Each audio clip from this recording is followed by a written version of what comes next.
So after the refreshment, now I hope you are refreshed. Okay, now we will talk a bit more on, especially in our life, yeah, and especially during Uposatha some more, yeah. It's opportunity, like I said, to reflect and to cleanse the mind from defilements, right? So bringing the mind to the present is utmost important, because living in the present, you become the master. Yeah, if you live in the past or future, you're out of control, right? So that is one very important thing. And secondly, I think if you look back into our life, the second point is very important that we have to realize. A lot of time we have unhappiness in our life. Do you experience that? Yeah. And so during Uposatha time also is good, yeah, to reconcile with what we can do now. Yeah. So now we are going to talk about love. Yeah. So love here, metta, in the Pali we say metta, Sanskrit we say maitri. Yeah. Nowadays, the word love in the common modern way is very way out. The definition of love. They can say, I love you, then they quarrel. Yeah? And so they don't really mean it. Huh? So when we talk about love, that's why in Pali, metta, we normally don't really use one word to represent metta. Right? Metta, in English, we use a few words to describe metta. Huh? First is goodwill. Goodwill. Second, I said loving kindness. Yeah? Loving here means boundless love. Means your love is boundless one. Okay? Then you also have this quality called kindness, yeah, in metta. And then you also have the qualities of friendliness, friendly. Yeah, when you have friend and friend, you know, the kind of feeling, friendliness. And also it entails forgiveness. Yeah, forgiveness. You also have benevolence. Yeah, benevolence means something good for others. Yeah. So, wondered metta. That's why we sometimes maintain the Pali word, because English do not have direct translation. So like the word dukkha. In Malay, dukkha, you know lah. Dukkha means dukkha, pain, suffering. But the word dukkha itself in Pali is so big word. That's why sometimes you say suffering, you only think maybe about physical suffering. But actually when we say dukkha, it entails physical suffering, mental suffering, spiritual suffering. Yeah? So for example, when I say physical suffering, everybody can understand, because Buddha said birth is suffering. Right? Aging is suffering. Sickness is suffering. Death is suffering. So you can see the body changes suffering. Yeah, that's why when you grow a little bit older, you got a bit of gray hair, suffering. Right? Start to suffer or not? And then that's why you got to dye your hair. Cannot bear to grow old. You just need to accept, that's all. You don't have to, you know. And you know, in the past when I worked in a retail line, you know, I have to go to the Menteri Kesihatan, you know. Yeah, under Menteri, maybe Kesihatan, yeah, to apply what, you know? Lesson for poison, for hair dye. You know how poisonous? You don't know. I remember, I think the class is class 3 or class 4 type of poison. But after that, it was commercialized. You know, the beginning of the hair dye, I remember I was the MA manager, so I have to go and apply the license to sell that product. Yeah. You know, no? You don't know, right? But because you cannot bear that you are getting old with gray hair, instead of thinking, now I got wisdom hair. Yeah, and be more urgent, yeah, to do what bring wisdom. Then you go and some more put poison.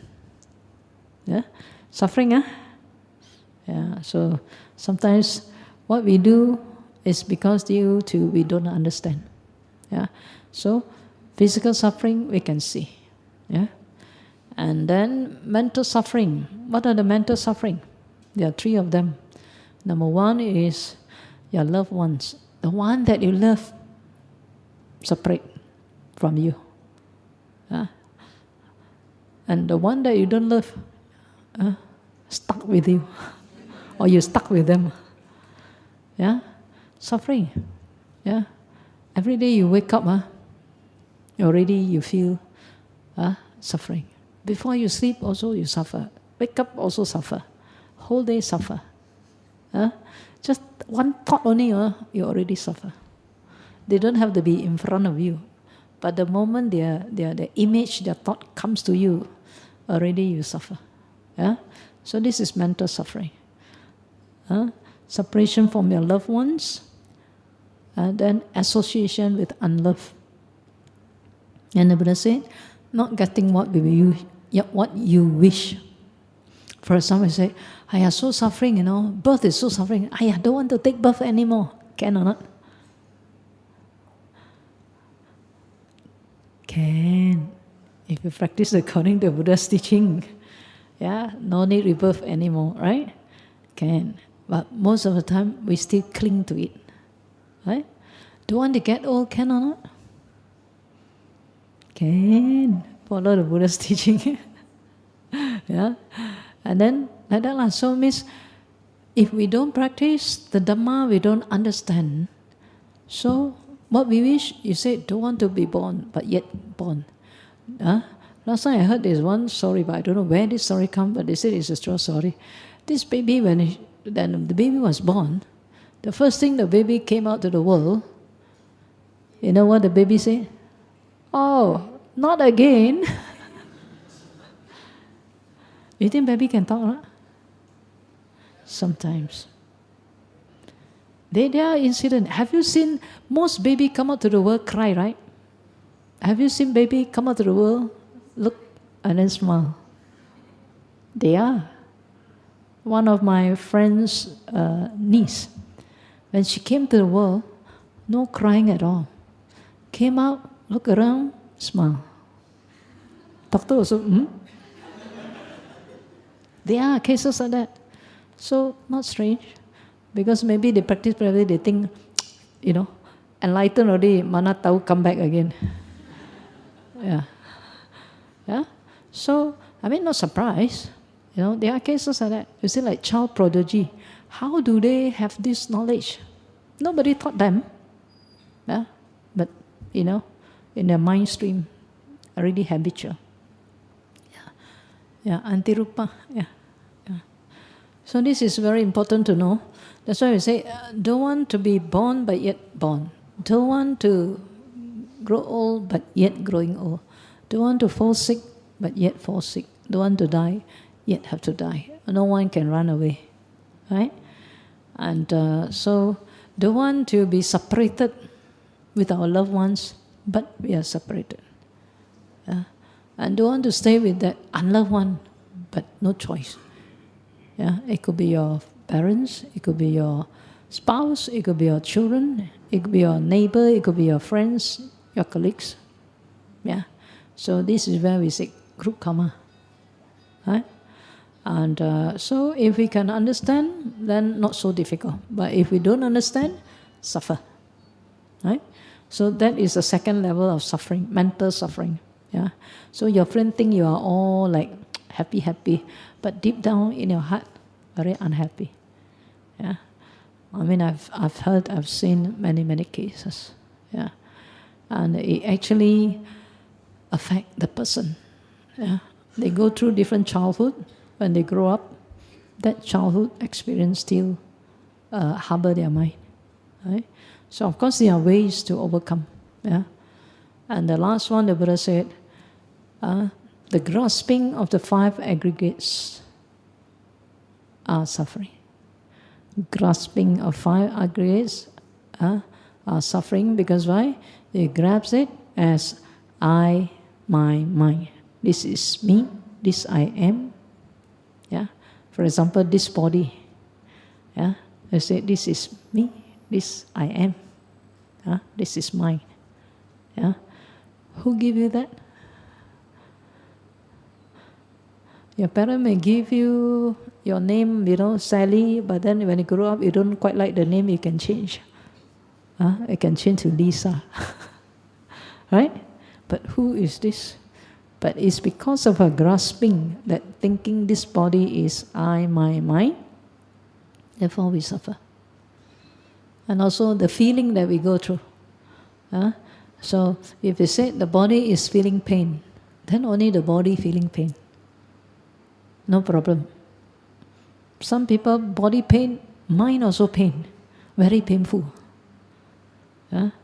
So that's why the Buddha said, when body pain, then we have to train the mind not to be pain.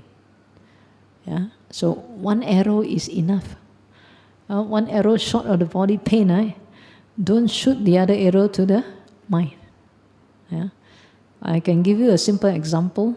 When I was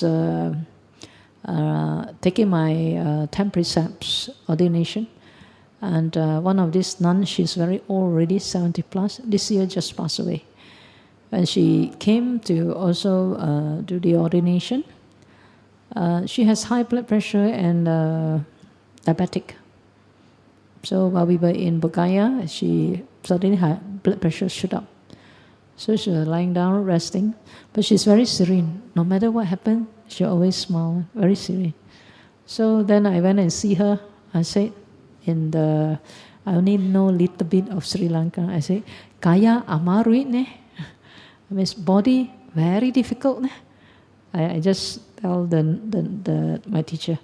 And then she said, she don't know English much, but she can say this. She said, body sick, mind no sick. Who is sick? Very enlightening. Only 3 lines. Body sick, mind no sick. She said, who is sick? Yeah. So next time your body sick, I say pain. You just say body sick, mind no sick. No one is sick. Yeah. It comes, it go. Yeah. So I still remember very well. So sometimes when I face with this, I know what to do. Yeah. So very powerful word. Yeah. And so this is where I say, don't grasp it as I, my, mine. The more you grasp it as my body is sick, then you are really sick, because the mind is also following the sickness. Yeah. So body we cannot change, because body will grow old. No matter the best doctor in the world, maybe the best plastic surgery doctor in the world can't help you. They can't even help themselves. They too grow old. They too one day will fall ill. They too one day will die. Isn't it? Yeah. So, grasping the body as I, my, mind, grasping the feeling as I, my, mind, and grasping the perception as I, my, mind. That's why people quarrel. That's why we say the blind, the blind, leading the blind, when they go and touch the elephant, yeah, the one that go and touch the leg will say, no, elephant is pillar. And then one say, no, you're wrong. Elephant is wall, because it touched the center part, the body. Yeah. Then another one say, no, both of you are wrong. Elephant is fan. When they stand near the ear, fanning. Yeah. So perception is such. That's why people quarrel, because the way they perceive depending on their capacity. But then, is elephant fan? Is elephant pillar? Is elephant wall? No. What is an elephant? When your eyes, both eyes, know dust, then you know what elephant is.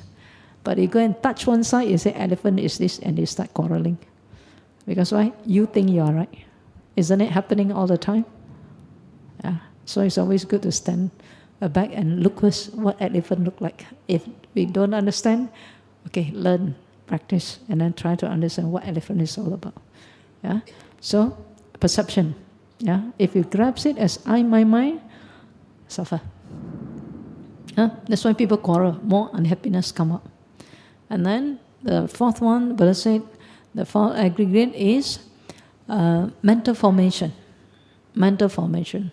I think even today you start to realize how your mind works, right? How your mind very quickly catch thoughts. Yeah, maybe certain prominent things that is happening in your life, then it will keep coming up. All right. So if you take it as I, my mind again, then you will suffer, because your mind will keep sinking into that subconscious mind. Right.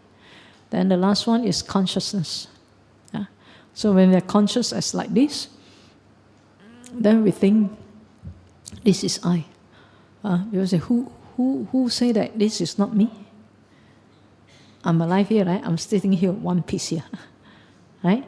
So we keep thinking that way. Again, the Buddha say, if we think consciousness is I, my mind, again we'll suffer. And also sometimes people thought there's only one consciousness, right? We are conscious here. We think it's one. But no, the Buddha said got six kinds of consciousness, 6 kinds of feeling. We only thought we have one feeling, right? Feeling through eye, through ear, through nose, through tongue, through body, through the mind. Consciousness also. Mind consciousness, eye consciousness, ear consciousness, nose consciousness, tongue consciousness, body consciousness. Yeah. So these are very, very minute and very subtle thing. Yeah. But the Buddha say, in short, the grasping of the 5 aggregates are suffering. I mean, the moment you grasp it as I, my mind, then suffering occur. Just now I explained to you, 50 trillion cells. I used to give this example. You count, yeah. Your blood only live for about 3 months. Some say 4 months, 3 to 4 months. Your blood cell, their cycle of life in your body is only about, let's say we take 3 months, right? So they are born, they grow old, they get sick, they die in 3 months. So again, new one born, age, sick, die. So 1 year, how many times? 4 times. If you are 50 years old now, how many times you are already born, age, sick and die? 200 times. Do you realize that? You still know I'm one piece here. Yeah? I'm alive. This is me. Who said I die already? But do you realize that? This is fact, you know. This is not belief, this is fact. And according to the biologists, is that from our throat, mouth, going down, throat, going down your stomach, to your intestine, to your anus, those cells, do you know how long they change? 3 days change once. So 365 days means it's 120 lah, let's say. 1 year, 120 times your gut, this one, from your mouth up to anus, 120 times living, aging, sick, die. 120 times. If you are 50 years now, how long already? You live, age, sick, die. 1,000 times. Right? Do you know? You say, no, I'm still alive. These are real fact, but we don't know. But we still grasp that this is me. Especially when you look at your photo when you're young, you tell your friend, this is me, Is it you? If you become old like now. Right? It's not you anymore, right? But we say, not me, but it's me in the past. Right? But then, what does it tell us? What does it tell us?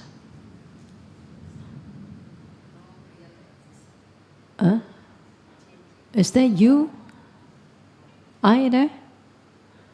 Which one? Blood cell is you? Or the gut cell is you? Like, when we do contemplation, one object of meditation, we call it 32 parts. Yeah? So we also contemplate on the feces, the shit. So if you contemplate, is the feces you? I say, here, so beautiful, so beautiful. When come out from your body only, you say, yucky. But inside, you say, it's so beautiful. Just immediately out from your body, you say, yucky. So that's why the Buddha said, specific object of meditation will help you to see, to realize, this body that you say, I, my mind, this body that you think so beautiful, is it so? In reality, it is really anicca, dukkha, anatta. It's very, very dirty, very smelly. Yeah. So, like I said, object of meditation will help you to understand. Science also are trying to help us to understand what this body is all about. Yeah? So when it is spiritual, means we cannot see the thing, but we know it's happening. Yeah? That's why your skin change every day. They are living, some of them living, then age, sick, die. So there are so many parts of the body. They live and die at different period of time. Right? So you contemplate, and at the end, that's why we say, don't get angry with people. You are nobody. They are also nobody. So you get angry because you get angry because why? You think you have a cell that is right, and the other one is also have a cell, they are wrong. Yeah? So when you keep thinking that way, that's why you create even more problem to yourself. So even research also say, if you get angry just for a few minutes, the mind, the mental state will fall beyond the normal, down. Down.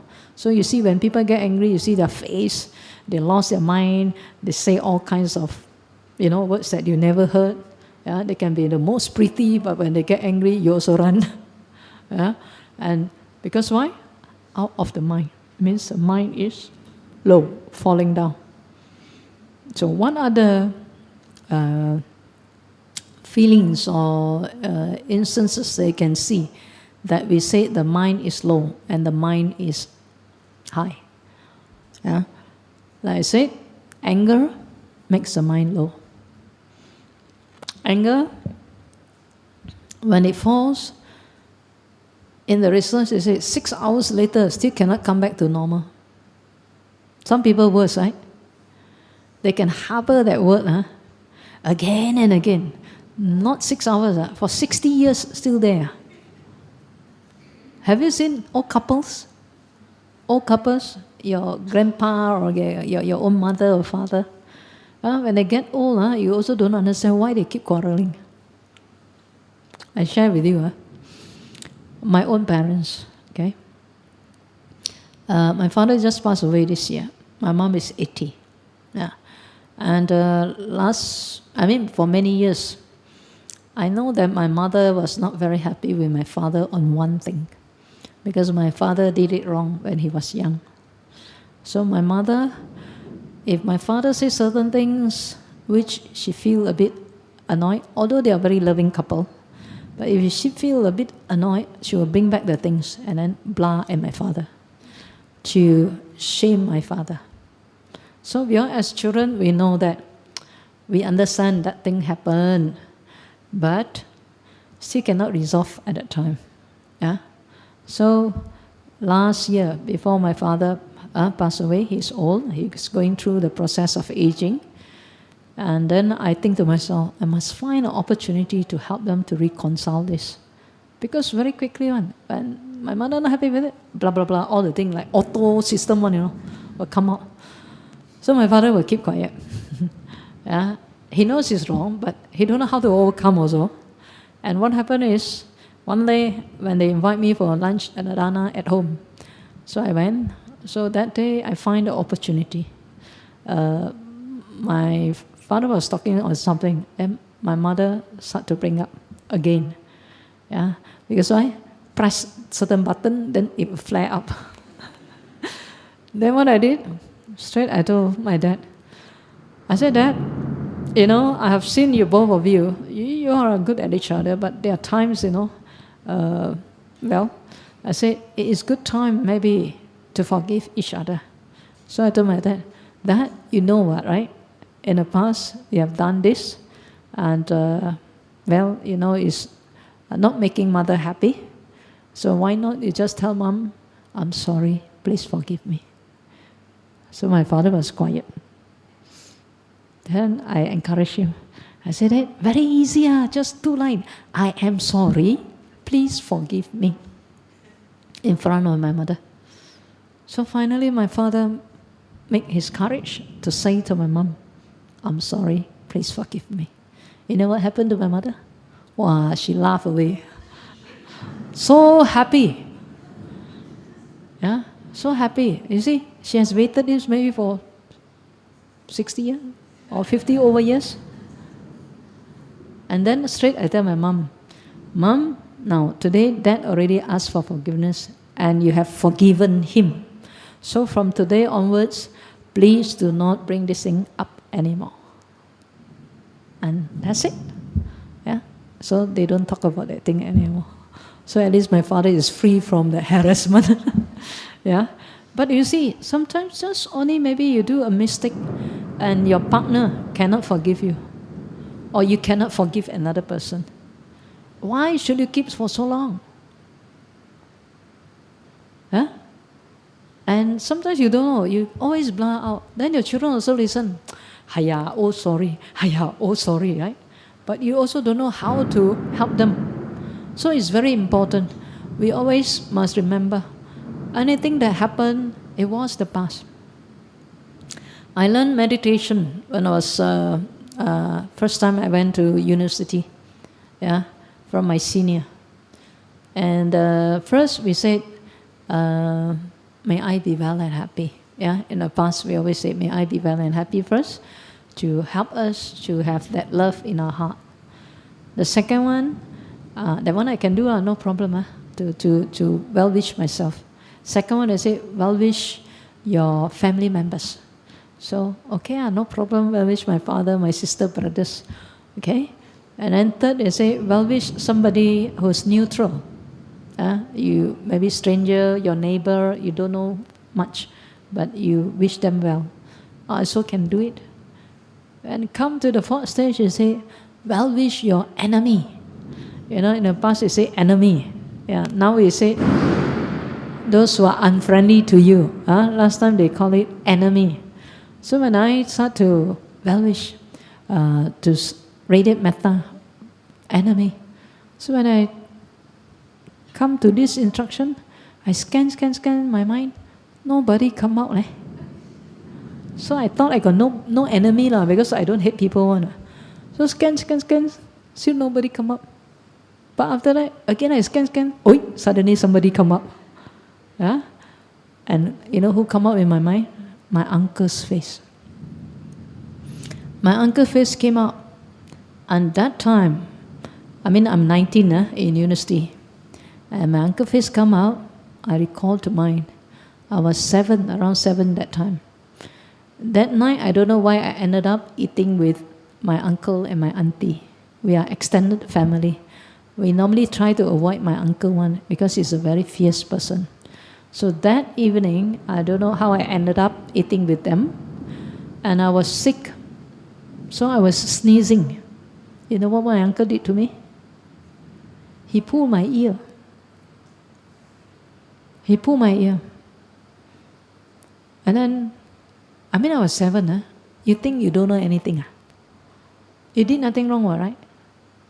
But my uncle pulled my ear. So of course, in my heart, embedded, I may be feeling sad, angry, but I cannot do anything to him. Yeah? So, imprint. Yeah? And then, next, not only that story finished, then another thing come up. My uncle always called us to do things in the house. Sweeping la, mopping la, this and that. Never call his own sons or children. Never call his children. Only we all. So, in my mind, not fair. 2 cases. And then, as I was recalling to mind, so suddenly my tears rolled down. I asked myself, why should I hate him? It was the past. Why should I hate him? It was the past. So that's why I cried. And then only I know, wow, this metta is really powerful. You think you got no enemy, you think you are okay. When you start meditating, meditate on metta, you'll be surprised what will happen. All your old junk that you keep for donkey years, one by one will come out. You ask yourself, my one is only that case. You ask yourself, how many do you have in you? You need to rectify, you need to reconcile. If not, life to life. That's why sometimes you look at somebody, you don't know the person, but yet one look only, you feel like, you don't like. You want to run away. You don't know why. So, certain people in our life that we meet, 7.5 billion. Those people we keep meeting one. In our past, we have our group karma somewhere. Not coincidentally one. Buddha said, there's none that we see. It's not our parents, our father, our mother in the past. They can be your family members. They can be different. Last time I remember one devotee also, she shared with us. One day her sister dreamt very vividly a being wants to be born through her. So in the dream she told the being, she said, no lah, I got 2 children already, enough. I said, if you want, you go and find my sister got 1 only. And interesting enough, after 3 months, the sister pregnant. And she got 2 children. And the youngest son, by right, you see, the 2 siblings means his own children should be very close, right? But interestingly, her youngest son, and in that dream, the being want to be born into her womb, giving her the message that because the youngest son is his very good friend, and he wants to be together with him. But anyway, because he said, no lah, I have enough, you go and find my sister. And true enough, after 3 months, the sister pregnant. And that particular boy was born with a younger sister, very close with this younger boy. And this younger boy means his younger son. His toys, his everything, he don't keep for the other brother, but keep for this cousin brother. How does that happen? Don't know. But it happened. So sometimes that's why we say, don't make enemy. You think this life you can run away. No. It will come back again and again. So don't harbor. That's why the Buddha said, don't harbor thoughts like, in the Dhammapada, the Buddha said, don't harbor thoughts like, you beat me, you defeated me, you abused me, you robbed me. Those who harbor such thoughts, the Buddha said, hatred will never cease. Right? So, if you want to be happy, don't harbor those thoughts. When it comes up, remember, forgive and let go. So that's why in metta meditation, why is it so important? We have to do it again and again. So to help us to cleanse the defilements of hatred in our mind. Yeah. So like at the beginning, I told you all why Uposatha is so important to practice, because at least every 2 years, every 2 weeks, you get the opportunity to do cleansing. Nowadays, a lot of people very, very trendy, go for detox. So now I'm suggesting to you, every 2 weeks, detox your mind. That is even more important.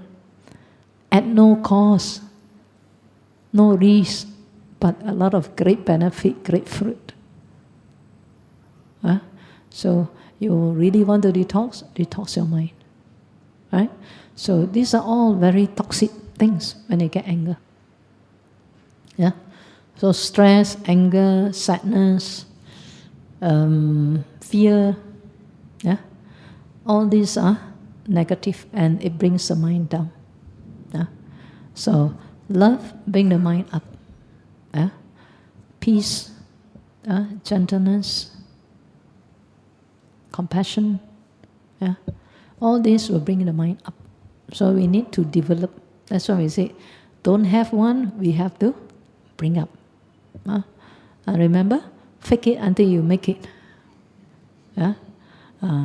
So don't just think. Some people, when they think, why we have to do so, like very fake. But if you don't have, you got to start somewhere. Yeah.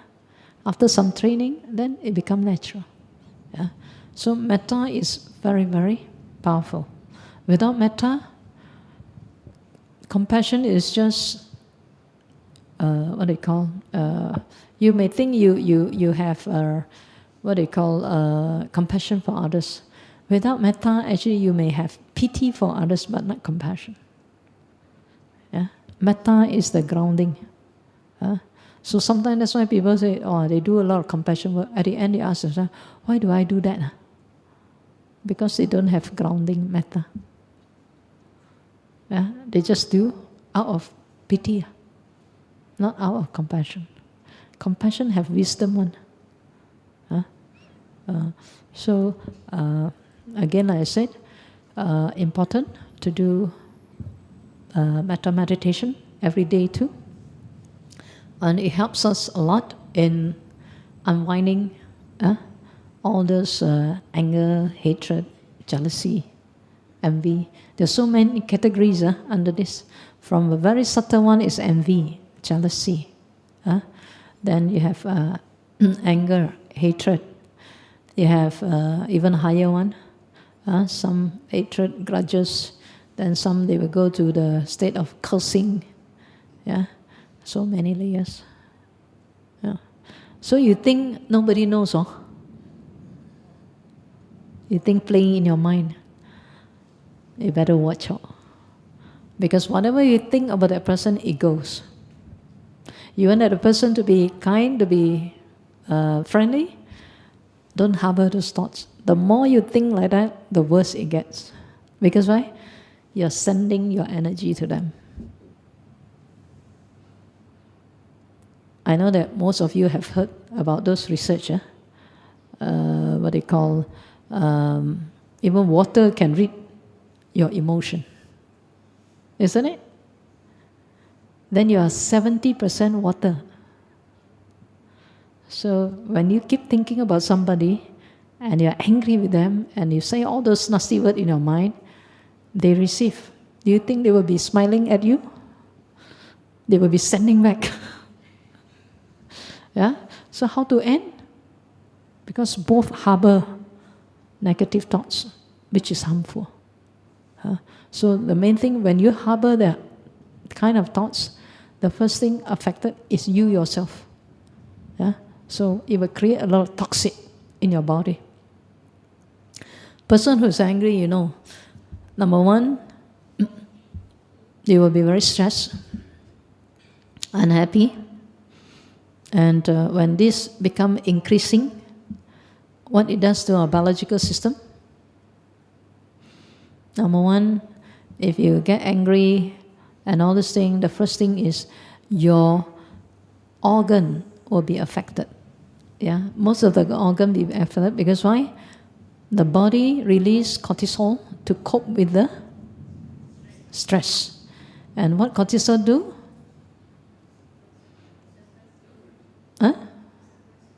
They start to send message, fight or flight, right? And the first thing they say is your gut blood system, instead of flowing into your organ consistently, it will start to constrict and send the blood to your leg and hand. You see, people are stressed. After they cannot control themselves, you see the hand and the leg keep moving on. Because why? They got to use external thing to, because they are in the fight and flight mode. So the hand and the leg, so the blood system will go there. So organs start to weaken. Second, when this cortisol is too high, the second thing that will happen, they will shut down your immune system. When they shut down your immune system, means what? Open for bacteria, viruses. They can have their happy hour because you shut down your immune system. The third thing that will happen is our blood system that which flow at the rational level in front here, they will flow back to the hindbrain. So that's why when you're under stress, you find that you cannot think straight. Isn't it? So, you see, from that emotional problem, then it becomes your biological problem. That's why at the end people get what? Panic attack, depression, suicide. So all this we have to understand. Yeah, why even the Buddha's time always encourage. We need to cultivate metta, because this is helpful for our bodily health, for our mental health and spiritual health. All right? So to do metta is not very difficult. So again, when I say, what is the object of meditation? The object of meditation is metta. So firstly, this morning I taught you all, as you breathe in, maintain the attitude. Breathe in with a smile. Smile to yourself. Smile into your heart. And you try to maintain that smile in your heart. You'll be surprised, after some time, you will lose it. Yeah? After a while, you feel good, then no more. So what you should do? Again, bring back. Breathe in, smile, bring that smile in again. Try again. Until you can find that the heart is smiling and you find very calm, very open. Then you continue to nurture that energy in the heart. Continue to nurture. See as long as you can. Sometimes you will fall back again. Don't feel anything. Feel hard. Again, activate. Yeah, activate until you are able to maintain it longer and longer and longer. Until you can feel your heart start to open up. Very light, very soothing, very happy. Then only you spread out to your whole body, to all the cells in your body. Yeah? Any part of the body not happy, you are not spared. Right? In our body, any part is not happy, you will be in trouble. So we well wish all to be well and happy. And next, as you spread out, then again you spread out further. And a lot of people I observe when they do metta, sometimes they say, I do metta for long years, but still get angry. Meaning they are not doing it right. Last time also we have one devotee, she was very angry with everyone in the house. So I said, okay, come, you follow us for a retreat in Sri Lanka. So I brought her to Sri Lanka. She was very angry. First day, second day, third day. She said, cannot, very difficult. Yeah? But we said, no, continue. Because if you have anger, the best antidote is metta. No other thing, metta. And most people who are angry, when you ask them to do metta, they like feel more angry. Yeah, but you have to know how to guide them, right? So first few days, she was really feel so painful even to metta herself. And after we asked her to metta the husband, metta the in-law, metta the children, everybody. So at the beginning she cannot, but then my teacher that time told her, okay, what you can do is, can you just visualize them in front of you, and then you put your hand like a mother, put on top of their head. May you be well and happy. Yeah, so keep doing it. Yeah. After a few days later, earlier she reported, she feels like, the knife poking in the heart when she wants to do metta. And then later, slowly, she's able to do it. And after when she's able to do it, she spread the metta to husband, to everyone. And then after that, she received a call from the husband. And she was so happy. She told us, the husband asked her, you don't stay there forever, please come back. Wow, so she's so happy. She thought nobody cared. Yeah, it's her own thought.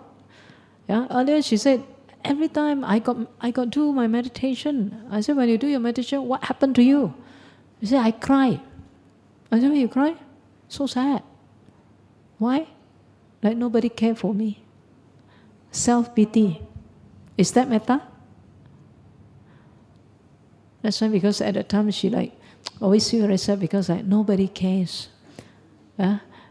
She only think that she works a lot for the family, but actually not true. But because when she sink into that idea, then she thought nobody understand her.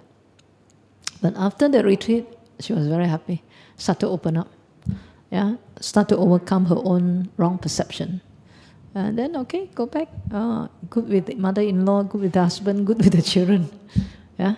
So this is some of the real example that happen. If you give yourself that proper way to do it, then naturally, one by one, you can overcome. Right? One by one, you can. So first, what we do is, you metta yourself, but how? It's not here. Heart. Yeah? Bring it to your heart. Okay? Because when you say, I'm happy, you don't hit here, right? You hit here. I'm sad, you hit here also, right? You don't hit here, right? Yeah, so it's the heart. Okay? So after that, you spread out. When you spread out, when we say, some people say, send metta, right? It's not really sending like post, like the letter. The best word to say is to radiate out. Just like the sun energy, the warmth, radiate out to all beings without exception. But the sun don't come to us, right? It's the radiation, the light, the warmth, that comes to us. So when you radiate metta, you do that. Your station is still in your heart and radiate out. Not sending out, because when you send out, let's say you send out somebody in US, your mind fly to US already. Where are you now? US. You start to think their room what they do So you have forget. You are supposed to radiate metta, but you get lost in US already. So that's why some people, they do metta, they do it wrongly. They thought they do metta. But they send out, their mind goes there. Yeah. So it's not right. Okay? So very important for that. And when we do metta, again, we must know how to do. So we radiate out step by step. From you, spread out to your all the cells in the body. Next, to the people around you. Yeah. And next, you can recall to mind people whom you have great respect for.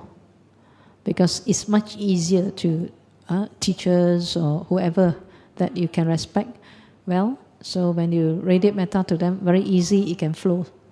And then next, only you radiate metta to your family members. And then if somebody in your family, when you radiate metta to them, you get angry. You can skip them first. Yeah? So those you radiate metta to them first. And then after that, you go to the next level. You go to your relatives, friends. Yeah? And then the last part, only you radiate metta to those maybe sick, or those you have grudges or any misunderstanding. Then you can bring them up and then radiate metta to them. By then, because of the front, those easy to radiate metta, you have built up some energy, some, people say what? Some capital. Yeah? Because it's like no money, how to give people money? No metta, how to give people metta? So you got to develop in you, and then you radiate the metta to them. Okay? So that is how we do step by step to enhance our metta. Okay? So remember, how many things in metta? Can you remember? Just now I told you about the definition of metta. How many of them? Can you share with me? Metta. What is metta? Goodwill. Then forgiveness. Then benevolence. Okay? So there are many qualities. So sometimes the thing that come up, you see which one. Then you can exercise it. Right? So, not difficult to do, Can you do it? Do you have someone in mind already? But remember, don't go straight to the one that you have anger with or problem with. Start with yourself to establish the metta, and then energize yourself with metta, and then you start to spread out with someone that is easy for you to radiate metta to. Yeah? That you find you'll be able, very open-handed, always receive you one. So when you radiate metta to them, you feel very good because they are always ever ready to receive from you. Yeah?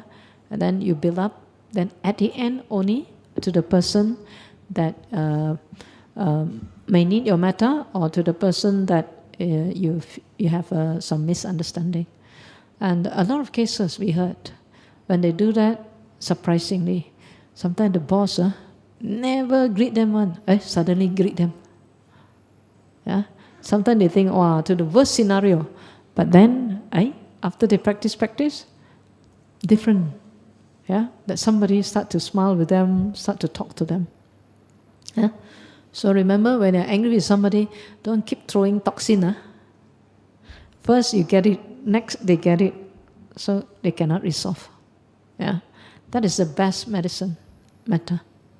So metta heals, anger kills. Okay? And metta, like the Buddha, what the Buddha did, metta melts. Yeah? Like even the elephants. Yeah? So it is a very powerful mental quality. Yeah? Okay? So what we can do is I'll just give you a bit of instruction, and you try. Yeah? To exercise this in your mind.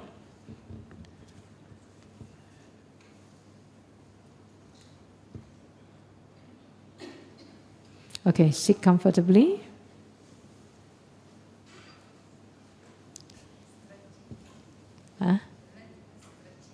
Stretching.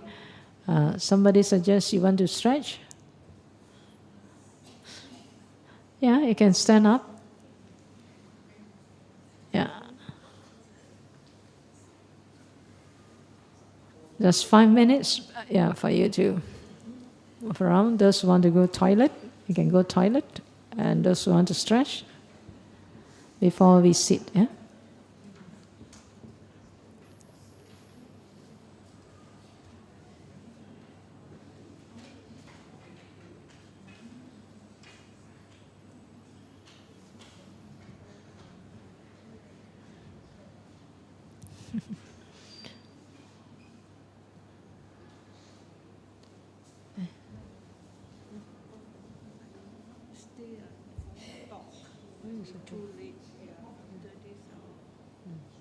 6 something.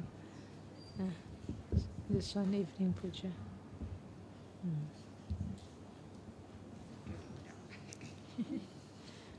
Going to tomorrow, yeah. Afternoon we'll be going to really, yeah. Morning I'm wrong. Afternoon we go to. You are going in with who? 23rd. You are going in with who? You want to follow us or not? You want to follow us? You better come to Arya. I was thinking, I thought I drive earlier. I thought I'll come back earlier. No, try your best. So I thought 29 after breakfast or what, I come back. 29, no worry. Evening we go to chanting. Then 30th. I'll Yeah. come back after No, make determination. people to pick.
So sit comfortably and adjust yourself, adjust your body to an upright and relaxed position. Keep your body upright and relaxed. Close your eyes and bring your attention within. Take 3 times of deep breath. As you breathe in, just smile into your heart. And as you breathe out, totally relax.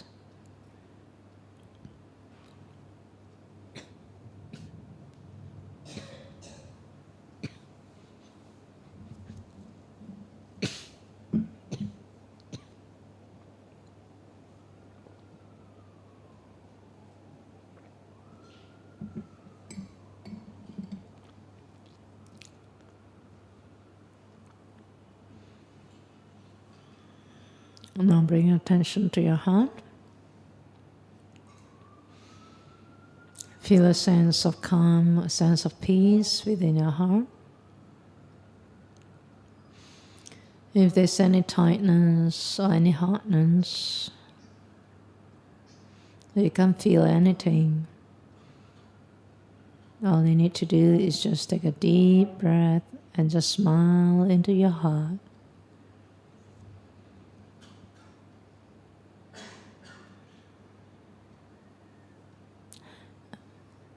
You can do that and repeat it for a few times.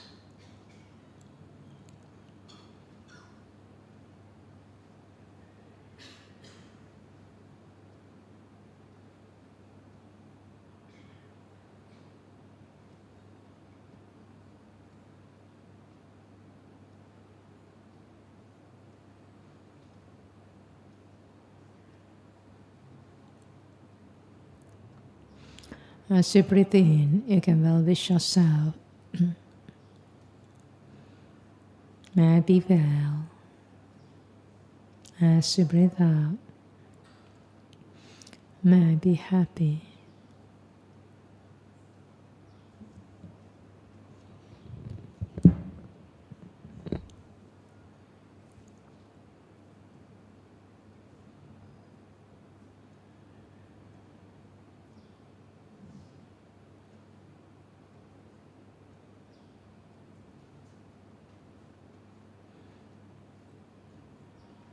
As you well wish yourself to be well and to be happy, feel the well-being in your heart.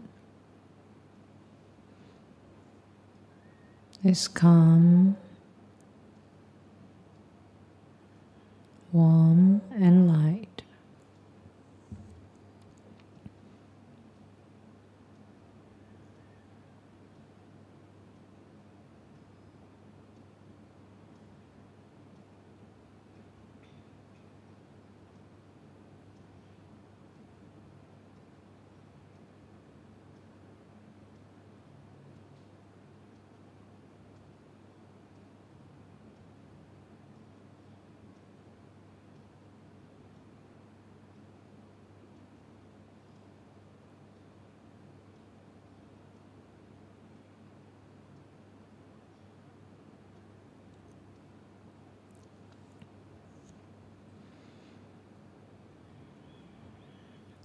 When you're able to feel the well-being in your heart, which is warm, calm and light and opened, you now radiate out your love and kindness to all the cells in the body, to each and every cell in the body. Now all the cells in the body, be well, be happy.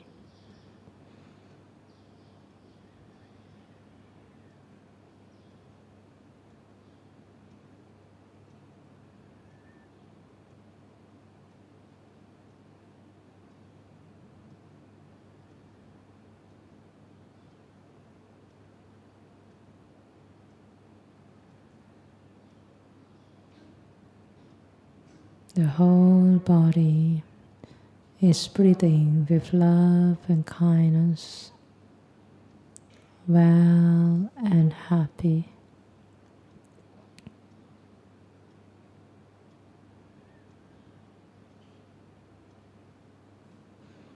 Now moving on, continue to spread out your loving kindness, just like the sun radiated out its warm and light to all sentient beings. You are now radiate loving kindness to as far as you reach out, above, below, and all around you. May all who are present here, may all who are present here be well and happy.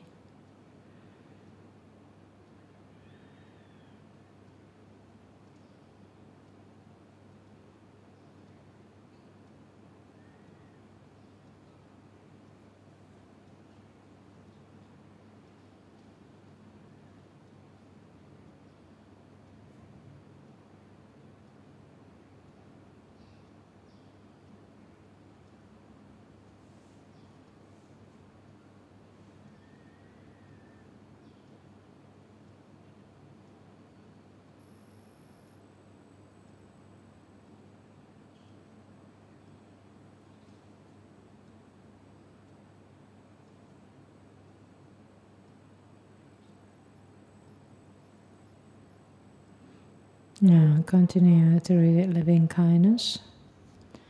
Recall to mind all those to whom you have great respect for.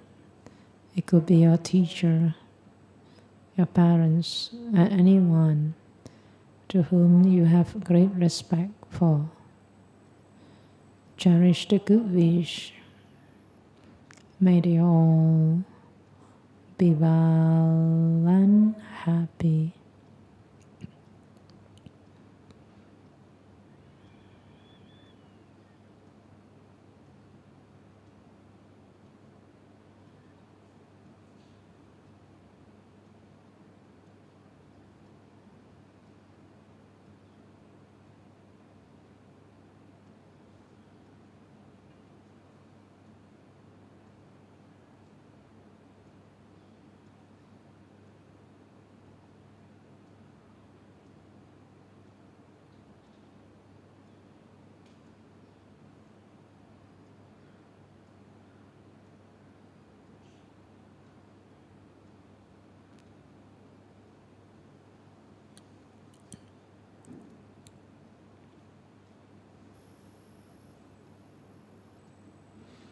Now recall to mind all those to whom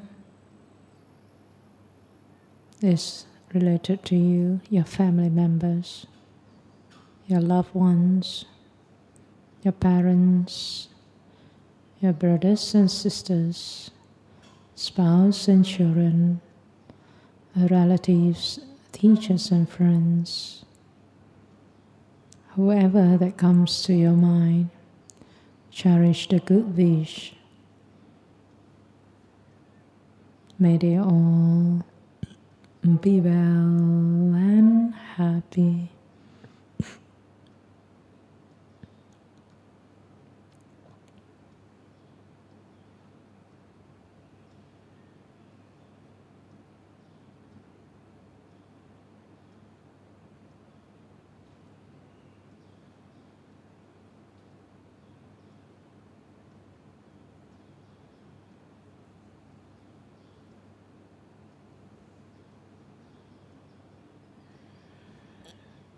Now you will also radiate loving kindness to all those who are not so familiar to you. Those in our neighborhood, passerby in the street. Radiate loving kindness and cherish the good wish. May they all be well and happy.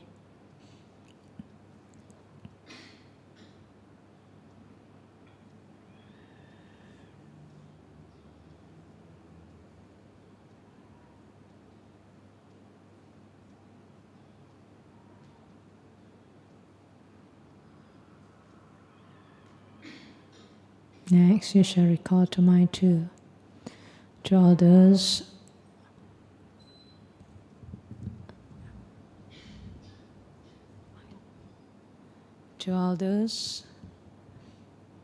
who are not so friendly to you.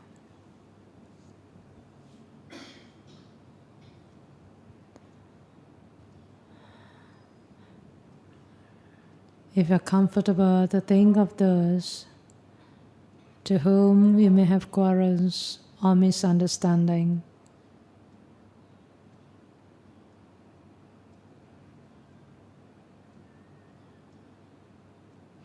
for whatever reason it is, sincerely from your heart, forgive and let go, and cherish the good wish. May all those who are unfriendly to me be well and happy.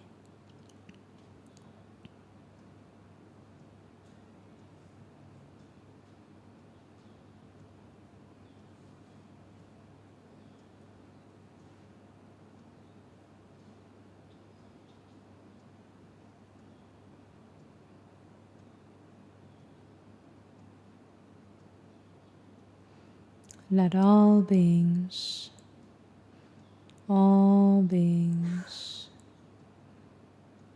all beings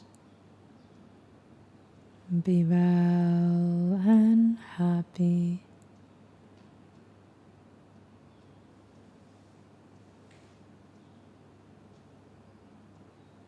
May all those who are suffering be suffering free. Those in pain be free from pain. Those in sorrow be free from sorrow.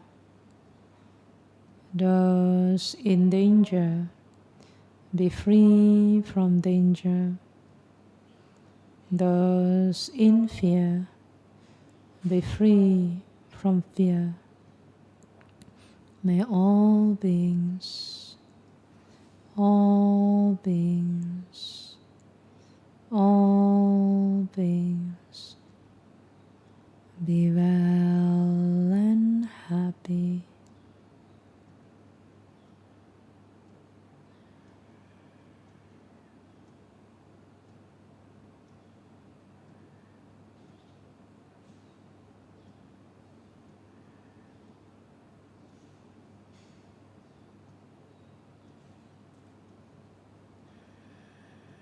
Now gradually return your attention back to your body.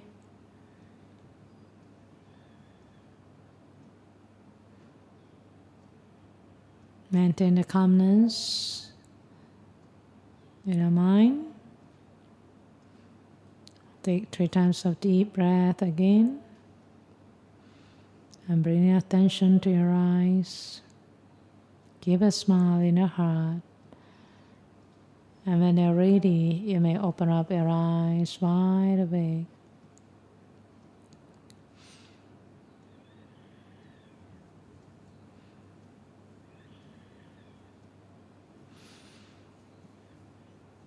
And you may greet the person next to you to be well and happy.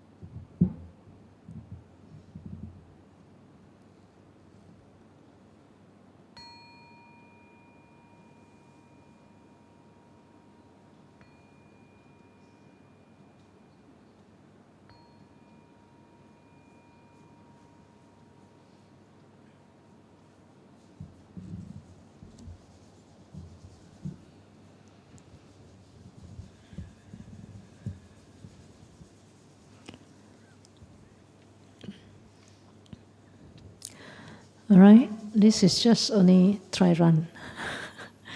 Yeah? And some of you, yeah, you can feel very calm, very peaceful. Yeah? And so what you need to do, you can try it again and again. And of course, some of you ask, how long should I practice? Right? If I were to ask you, one day how many hours you use for makan? Huh? 3 meals, 1 hour. Huh? 3 hours? Yeah. So okay lah, we say assuming 3 hours a day for the body to eat. So can you spend 1 hour for the mind? They also need good food. If you put junk food to your body, you get a junk body. If you feed your mind with junk thoughts, then you will get a junk mind. Yeah. So junk body is sick, right? Junk mind also can become sick. Yeah. So indeed, it's very important. Very important. But a lot of people don't realize. We need to feed our mind with healthy food. Healthy food, what are they? Good thoughts. What are the good thoughts?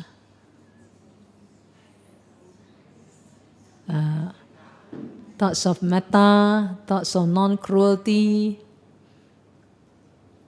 Then also, thoughts of renouncing sensual pleasure. That is right thought, Yeah. So we need to feed our mind. So every day, of course, at the beginning you can start with half hour, but not 10 minutes. The car haven't warm up already have to jalan. So give some time. Can you imagine 24 hours? What do you use? What are we busy at? In Chinese, the word busy, you know what it means? Chinese word, very powerful. Busy in Chinese stems from 2 words. One word is called hard. The other word is die. Mang. In Mandarin, mang, isn't it? Mang means hard die. So if you tell people, I'm very busy, don't disturb me, I'm very busy. So next time you say like this, you must replace, my heart die. My heart die. When your heart die, what happened to you? Soon or later. Because when you start to say that, you are starting to numb your heart already. When the heart cannot feel, that's where the danger comes. People who are stressed, they are stressed. They think they still can cope, they can cope until one day they collapse. Yeah? We have, last time also, one devotee, he is in a strategist planner. He said in his life he see 3 cases. During meeting, collapse and die. Very strategy. The strategist planner. In his life, he see 3 cases in front of him. Collapse and die. Yeah. So can you imagine? Worth it or not? You may have big bungalows, big cars, branded cars, everything big, big, big. But when you die, soon it will be forgotten. So make sure when you're alive, you live to your fullest. Right? A lot of people say, even people do this research, 70 over years they follow track, this group of people. They follow from young until they are old life. When you interview people, what do you think is the most important in life? They say money. What else? Fame. But at the end of the research conclusion, say what? Relationship very important. A healthy relationship brings happiness, not money. not fame. Yeah? So you must remember. Yeah? So when you get busy, please watch out. Yeah? So lifestyle, very important. Your lifestyle, you have to be healthy. Look at your food. What do you eat? What do you drink? Do you exercise? Do you sleep well? Sleep early, wake up early? And then your posture. And then take some herbs that help to warm up or balance your hormone. Yeah. So these are the few things maintain your physical. And when you have a good physical health, it helps your mental health. So watch out. Stress will lead to sickness. Yeah. So all those are anger, stress, sadness, fear, and pride. All this, it brings the mind down. The one that brings up, you must know. Then you can cultivate. The one that brings the mind down, you avoid. Yeah. So that's how you can balance it. Yeah. 6 o'clock. Yeah. Yeah. The mind. Let's try changing, you see. Testing. Yeah, we change. Testing. Okay. All right? Can hear? More or less. Okay lah. They are used to it already. All right. Can hear? So. Hello. Can hear? The echo sound. Yeah. The echo sound. Actually, can adjust or not? The echo. I don't know. Yeah.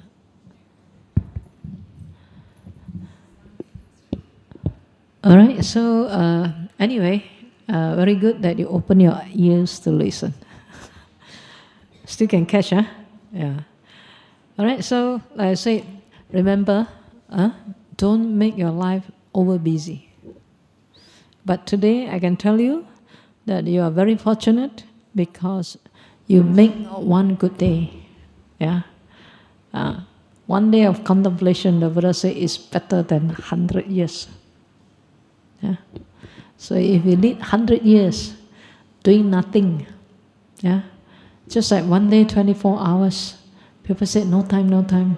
Some people have a lot of time, but then they don't make good use of the time. So I also used to highlight to people, if you reflect, sometimes one day, 24 hours, 8 hours, sleep, 7 to 8 hours. Yeah? 3-4 hours, you say, makan. But some, you got to go and buy, yeah? Buy, and then prepare, cook, eat, wash. Many hours, yeah? So we always take care of the body, but not the mind. But when we die, the body don't follow you. So which one more important to take care? Mind. Yeah. So this is where 3 hours makan for the body, 1 hour at least for the mind. Yeah. Very important. Yeah. So when our mind is trained, then I say when the time comes, no worry. You change a new body, good body, until one day you finally understood and you don't want any body. Right? Not say you know one, you understood you don't have to take any rebirth anymore. Alright? So that is very important. Yeah. So in our life, we have to know we don't have much time. I calculate for you. Let's say you are 40 or 50 years old. I give you 30 years extra. You think you have 30 years? 80 years old, like Buddha lah. 30 years, 1/3 of our life is sleeping. So you minus 10 years. Left 20 years. So another 1/3, what happened to you? Makan. Makan, go and shopping, buy, prepare, cook, eat, wash. And house chore. 1/3 gone. So another 10 years gone. So left how many years? You think you have 30 years, minus sleep, minus this thing, already 20 years gone. Practically you only have 10 years. So the Buddha said, if you very diligent practice, the Satipatthana, if you very diligent, very focused, in 7 days you can attain enlightenment. But in 7 days you cannot make it, then 7 weeks, strive hard. Then 7 weeks cannot get enlightenment, 7 months. 7 months still cannot get enlightenment, you got 10 years, what? 7 years, 7 years still cannot get enlightenment? The Buddha didn't mention already. It must be, I think, going round the cycle again. 7 lives. That is when you get Sotapanna. Or else uncountable. Uncountable. So remember, even you have 30 years, practically you only have 10 years. So make good use of this time. Make good use. So at our age, we see a lot, right? People come, people going. So we never know. One day we also have to go, but at least we go with a smile. So don't have fear. When you practice the Dhamma, you won't have fear. Right?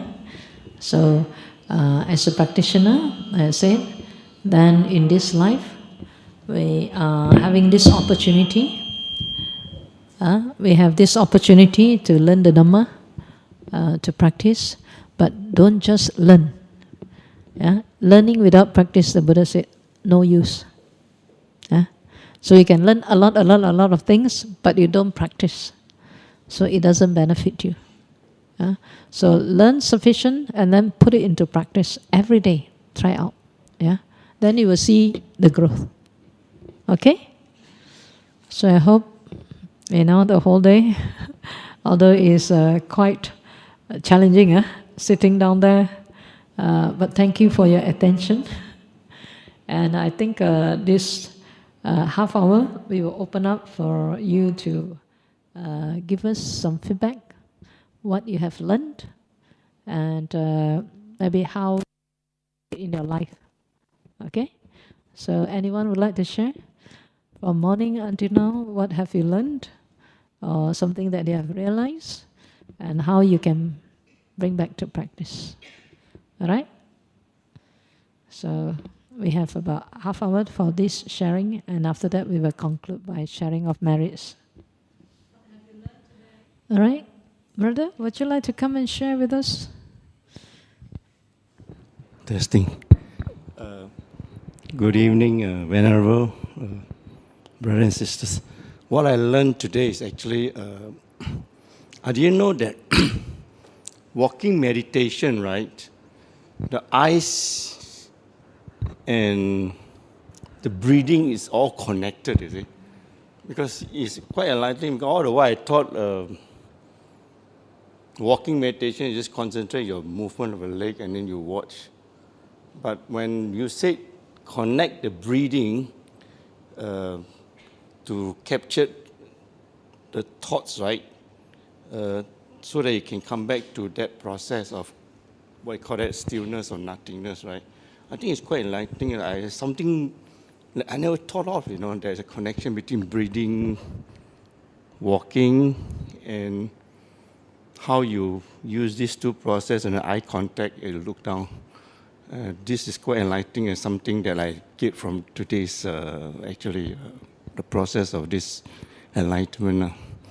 And then, of course, talking about the 8 precepts, right? It's a challenge, in a way, stealings and all those kind of things. Yes, it's actually a universal values that cause and effect, whatever it is. The only difficulties, the challenge is sometimes the circumstances, right? Like, for example, my experience when we in a job situation, that kind of thing, right? You don't want to maybe implicate somebody, and then you have to lie, that kind of thing. Then after going through that, right, then recollection, you want to protect, that kind of thing. You are caught in between the companies and the welfare or that person that, your family take care and all this kind of welfare. So this is always a challenge, that kind of thing. So that will bring back to the evening meditation, that kind of thing. It helps you, what I done today is the right thing, or kind of thing. After going through the process of meditation, I spent half an hour. Then really give me a clearer kind of mind. This is actually quite enlightening. Thank you. Counts. All right. So is that a bit better? Yes. Thank you. What I learned today, I keep saying that I learned Buddhism ever since I was born. My parents taught me, and they brought me to this vihara in Brickfields, and the teachers here taught me. So my relationship with Buddhism and the precepts and the suttas, and I even did exams in it, imagine. But very seriously, I became involved in meditation when I met Forest Sangha, and when I made my mind up in that I wanted to ordain. So now I follow Bhikkhunis,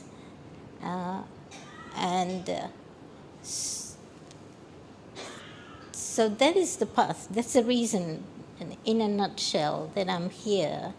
And I am every time amazed at the caliber of Bhikkhunis that I meet now, which I didn't know existed. And so last year, or 2 or 3 years ago, I was diagnosed with cancer, and I didn't have to work because my insurance paid me, and I was very fortunate that I was covered. And I was lucky that I got this, because it freed me up to do all the things that I wanted to do, go and visit, Wat Papong and Amravati, and meet all the Forest Sangha that I have been reading about. And now I'm here because I have my sisters living in Kuala Lumpur. I live in Melbourne. I've lived in Melbourne for 35 years, lived and worked there. And now I've officially retired in November, on the 18th of November. I turned 65, and I officially handed in my retirement to my place of work in Melbourne. And now I'm free. I'm so free. It's almost lucky that I got this cancer, and it's given me all these opportunities, and it's opened up.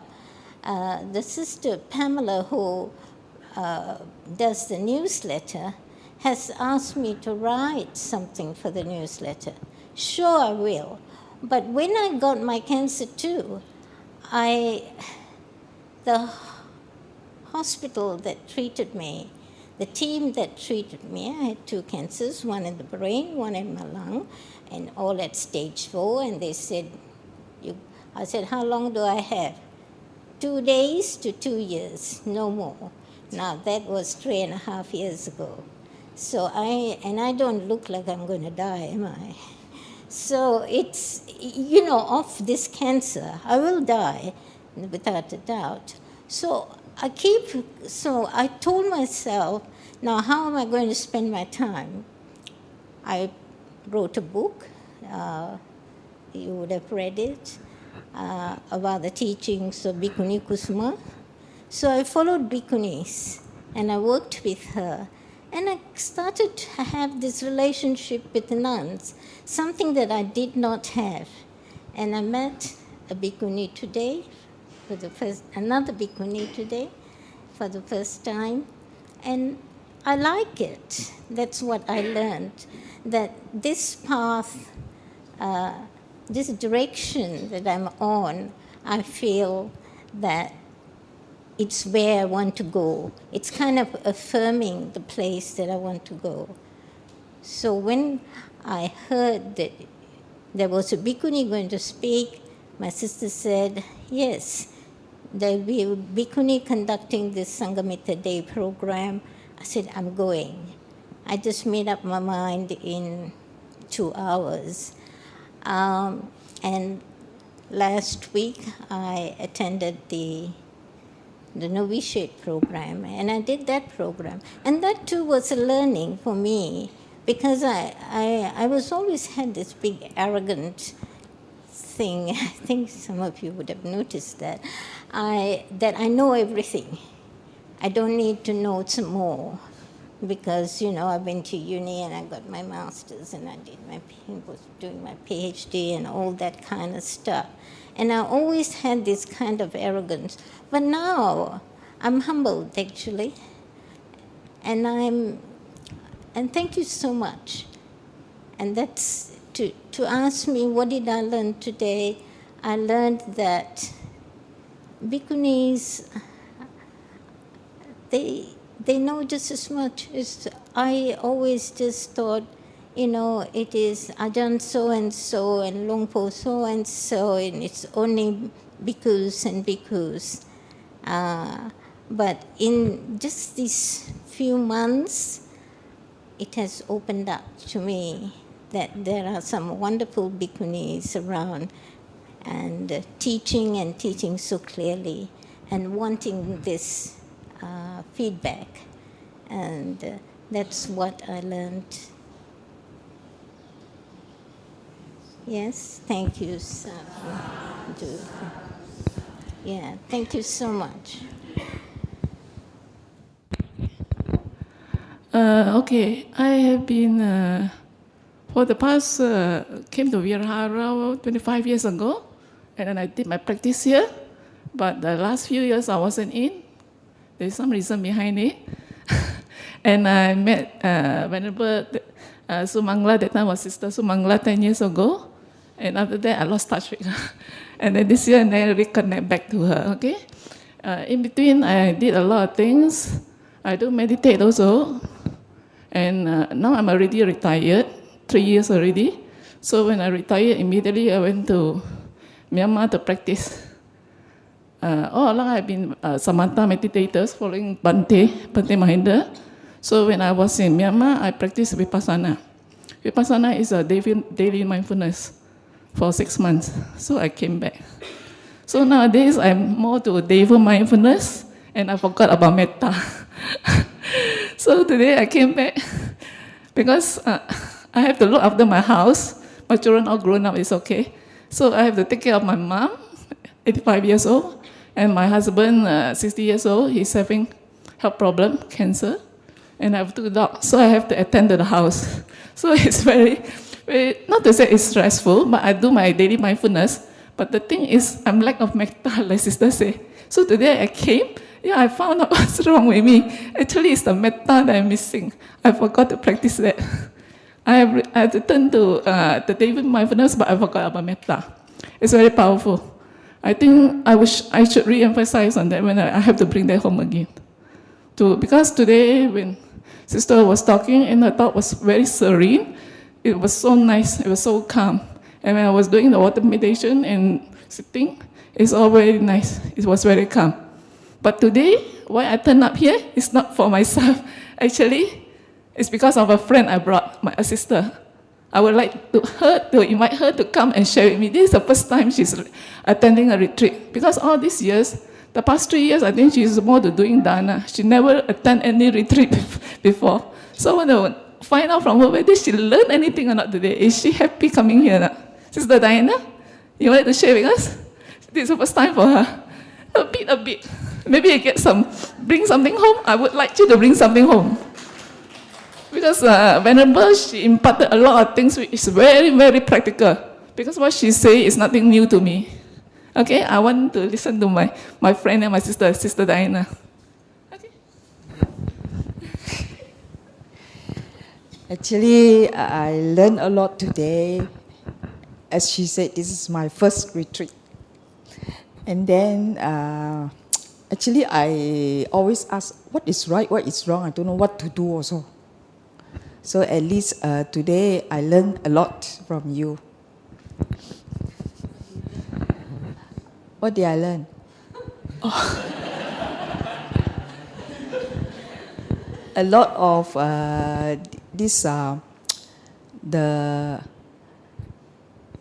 the 8 precepts. Actually, I didn't know the extra 3 precepts and what is it. Thanks. I think the biggest takeaway today from this session is the reminder that we need to cleanse ourselves. And Uposatha is obviously one of those days we could do that, and to do it once every fortnight isn't too much to ask, is it? So I think that's the biggest takeaway today. And also I think this session has given me a wake-up call. I don't have 30 years if I live to 80. I only have 20, so it means I do have a lot of ground to cover. I haven't come to Buddhism very early in my life, so whatever is left of it is very precious to me. And I hope everyone else shares this with me too. Thank you. Hi, good evening. I think, I'm not too sure most of you here are retirees or are still working in the corporate world. As for me, I've worked in the corporate world. I've just shared with Venerable that I've decided to take a break next year to retire early. In the middle of I'm a mid-50s individual here. In the corporate world, as you all know, there's a lot of challenges, and I find that Buddhism is such a beautiful, you may call it faith, religion, or something like that. I was just thinking that wouldn't it be nice, to incorporate some of the things that we, learn in the corporate world, because we talk about being mindfulness, we talk about metta, and I think these 2 most ingredients is missing in the corporate world. And how do we incorporate that? And being individual, responsible citizen, good-natured people, and we all, grew up from kids, schools, not even corporate world, before corporate world. Let's talk about in school, right? Being students. How could we teach our, younger generations to live up to, if we say that live up to where we are just for today. Today we're being very nice. But what about after this? Are we going to carry forward? Are we going to, implement this in our, lifestyle? I think that is very, very important. And this is what my takeaway it is. Like, to learn something is one thing, but to live with it is another thing. So I hope that we all live with, with metta and being mindfulness about this. Sadhu, sadhu, sadhu. Thank you, Venerable. Thank you, Venerable. I actually don't know what is Sanghamitta Day. But when I see your picture in the poster, I say, I'm going to join this Bhikkhuni. Because I have seen you a few times, but I never follow your program.